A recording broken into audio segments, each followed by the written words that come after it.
देखिए हम लोग उसी में आगे बढ़ेंगे। तो आगे बढ़ेंगे तो देख रहे हैं कि क्लासिफिकेशन ऑफ इंडस्ट्री, यानी कि जो आपका जो उद्योग है, ठीक है, उद्योगों का वर्गीकरण हम लोग पढ़ रहे हैं। ठीक है, तो हम आपको जानकारी के लिए बता दें कि उद्योग जो है many more types of industry हो सकता है। ठीक है, मेनी मोर टाइप्स ऑफ आपका इंडस्ट्री हो सकता है। उसमें हमने कुछ ही जो आपके लिए बेहतर होंगे उसको लेकर आया है। तो हम लोग टाइप्स की बात करते हैं, तो वो टाइप से आपको बेसिस, ठीक है, आधार तय करता है। वो आधार तय करेगा कि वो कौन सा और है और किस कैटेगरी में है। ठीक है, क्योंकि हमने पहले भी पढ़ा है कि इसके बहुत सारे प्रकार होते हैं। तो हमने मध्यम, छोटे मतलब लघु उद्योग, मध्यम उद्योग, कुटीर उद्योग, इस टाइप से बाकी अन्य पिछले कक्षाओं में हमने पढ़ा है। लेकिन जैसे जैसे हम लोग आगे जाएंगे तो हमको जानकारी आते जाएगा, वैसे वैसे इसका टाइप्स और प्रकार भी बदलते जाएंगे। जैसे जैसे उसका बेस बदलेगा वैसे वैसे इसके टाइप्स बदलेंगे। ठीक है, तो आप यहां देख रहे होंगे, अगर हम लोग साइज की बात करते हैं आकार के आधार पर, तो इसको देखते हैं कि आकार के आधार पर मध्यम हो सकता है। ठीक है, आकार के आधार पर आपका मध्यम हो सकता है, मध्यम उद्योग, फिर आपका लघु उद्योग, फिर आपका कुटीर उद्योग। तो मध्यम उद्योग यानी कि जो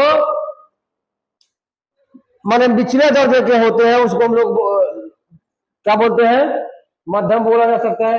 लघु, ठीक है, तो उससे जो छोटा होगा उसको हम लोग लघु बोलेंगे, और कुटीर बोलेंगे जो इन सब से छोटा होगा, एक जगह से वो रन किया जा सकता है। हम लोग थोड़ी थोड़ी जानकारी भी लेंगे कि कौन उद्योग जो है कैसा हो सकता है। तो ये साइजेस के बेसिस पे है। ठीक है, आकार के बेसिस पे, आकार के बेसिस इन सेंस कि इसका कैसा आकार, उसका कैपिटल आकार, उसका जो एक दायरा है वो क्षेत्रफल के हिसाब से, कोई कोई कंपनी 5-5 बीघा में, कोई कोई 4-4 बीघा में उद्योग लग रहा है, तो उसके हिसाब से ये बहुत छोटे दर्जे के उद्योग है। उसका कैपिटल भी छोटा है और उसका क्षेत्र भी छोटा है। ठीक है, उसके हिसाब से स्वामित्व के आधार पर हम लोग बात करते हैं। तो यहाँ समझने वाली बात है कि स्वामित्व किसको कहते हैं। तो स्वामित्व यानी कि मालिकाना अधिकार जिसको हम लोग कह सकते हैं। ठीक है, मालिकाना हक जो इस पर होगा, यानी कि मालिकाना अधिकार के हिसाब से जब बात करेंगे, यानी कि वही स्वामित्व कहलाता है आपका। तो स्वामित्व के आधार पर आपका 3 गो होगा। एक होगा आपका सार्वजनिक सेक्टर, एक होगा आपका व्यक्तिगत, और एक होगा मिश्रित या सहकारी। अब इन चीजों को डिकोड करते हैं हम लोग। तो सार्वजनिक यानी सेक्टर कौन, यानी कि पब्लिक सेक्टर, पब्लिक यानी कि सरकारी, पब्लिक यानी कि सरकारी। ठीक है, पब्लिक यानी आपका हो जाएगा सरकारी। व्यक्तिगत यानी कि प्राइवेट।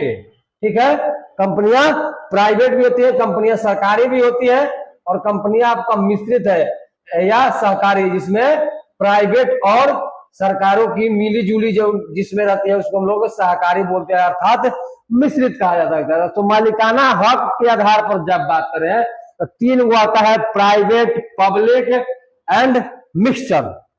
ठीक है, जिसको हम लोग कोऑपरेटिव भी बोल सकते हैं, जिसमें दोनों रहेगा, प्राइवेट सरकार की भी रहेगी हिस्सेदारी और प्राइवेट कंपनियों की भी हिस्सेदारी रहेगी।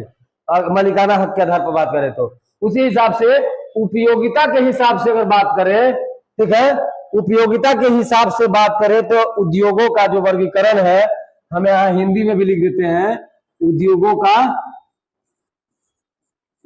का वर्गीकरण, वर्गीकरण यानी कि बंटवारा, उद्योगों का वर्गीकरण। तो हमने यहां तक आ गया। तो उपयोग के हिसाब से देखते हैं, यानी कि जो उद्योग होगा उसकी उपयोगिता के हिसाब से बात करेंगे तो पाएंगे कि मूल पदार्थ उद्योग हो गया। ठीक है, दूसरा हो गया पूंजीगत पदार्थ उद्योग, तीसरा आपका मध्यवर्ती पदार्थ उद्योग और चौथा उपभोक्ता पदार्थ उद्योग। यानी कि उपयोगिता के हिसाब से हम लोग बात करें तो 4 तरह के उद्योग निकल करके आपको सामने आ रहे हैं। एक उपभोक्ता उद्योग, मध्यवर्ती और पूंजीगत और मूल पदार्थ उद्योग। मूल पदार्थ उद्योग मैंने कहा यानी कि जिसका हम लोग मूल का उपयोग में ले जा रहे हैं, ठीक है, उसका एक पूंजीगत पदार्थ उद्योग कहलाएगा, जिस जो पूंजी के बेसिस पे वो आधारित होंगे। या मध्यवर्ती पदार्थ हो गया यानी कि जो मध्य पदार्थ के हिसाब से होंगे, जो उपभोक्ता पदार्थ के उद्योग होंगे, जो कस्टमर बेस्ड होंगे, वो उपभोक्ता पदार्थ उद्योग के कैटेगरी में आएंगे, ठीक है। उसी प्रकार से अगर कच्चे मालों की बात की जाए, ठीक है, कच्चे मालों की बात की जाए तो कच्चे मालों में भैया आपका कौन आएगा? कच्चा माल की अगर बात करते हैं, ठीक है, कच्चा माल के आधार पर अगर इसको हम लोग वर्गीकरण करते हैं तो ए नंबर में है आपका कृषि आधारित उद्योग। कृषि आधारित उद्योग किस कौन होगा? पाव रोटी बना रहे हैं पापा, ठीक है, पापा बना रहे हैं, कृषि आधारित उद्योग है। आप होटल वगैरह चला रहे हैं, ठीक है, वो कृषि आधारित उद्योग है, ठीक है, बिस्किट वटेवर जो भी, यानी कि जो जिसका एग्रीकल्चर से रिलेटेड हो, ठीक है। फिर जो है कि वन आधारित उद्योग, तो वन आधारित उद्योग कौन सा उद्योग होगा? जैसे फर्नीचर की दुकानें हैं, सब वन आधारित उद्योग है, ठीक है, कुर्सी टेबल बंगला जंगला जो भी है वन आधारित उद्योग है, ठीक है। फिर आपका एक खनिज आधारित उद्योग। खनिज आधारित उद्योग जो भी जो भी लौ आयस्क निकाले जाते हैं, ठीक है, उससे इस्पात बनाए जाते हैं, तो उन इस्पात बेस्ड उद्योग होंगे, ठीक है। या बहुत सारे मिनरल्स, मेनी मोर मिनरल्स वगैरह जो है, सुनार की दुकान हो गया, ये भी तो है, वही है। या बहुत सारे जो है जो खनिज के आधार पर जो भी मतलब उद्योग स्थापित है, तो ये उनके कैटेगरी हो गए। हम लोग बारी बारी से आगे जब चलेंगे तो पढ़ेंगे कि खनिज आधारित उद्योग कौन कौन है। तो भारत में खनिज आधारित उद्योग देखेंगे, वन आधारित उद्योग देखेंगे, फिर आपको कृषि आधारित उद्योग देखेंगे। तो बारी बारी से हम लोग इसको आगे पढ़ते जाएंगे। फिर है आपका यानी कि जो उद्योग है, उद्योग द्वारा निर्मित जो कच्चा माल होगा उस पर भी आधारित उद्योग होता है, ठीक है। तो ये आपके कच्चे माल के आधार पर 4 तरह के पाए गए, ठीक है। इन बातों को ध्यान में रखना है।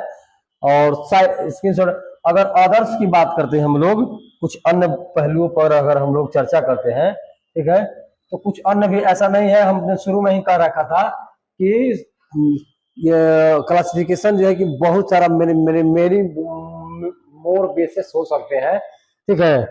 तो हमने बहुत सारे बेस बनाने का प्रयास किया, इतना से ज्यादा एग्जाम में नहीं आने वाला है। तो कुछ और भी हम लोग जैसे मेट्रोलॉजी के हिसाब पर बात करते हैं, इसको ना धातु कर्म बोला जाता है, ठीक है, धातु कर्म बोलते हैं, ठीक। या यांत्रिक इंजीनियरिंग का जो उद्योग है, एक इसके बेस पर भी हो सकता है। एक आपका केमिकल रिलेटेड जो है कि आपका उद्योग हो सकता है।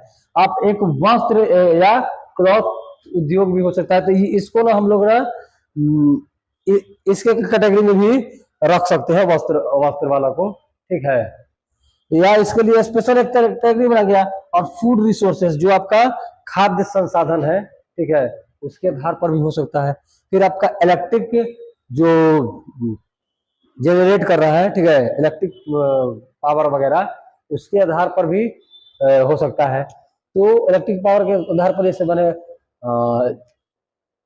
बड़ा बड़ा जैसे बैटरी हो गया, या इसी तरह से जो भी एनर्जी सप्लाई करता है, ठीक है, वो उद्योग हो सकते हैं।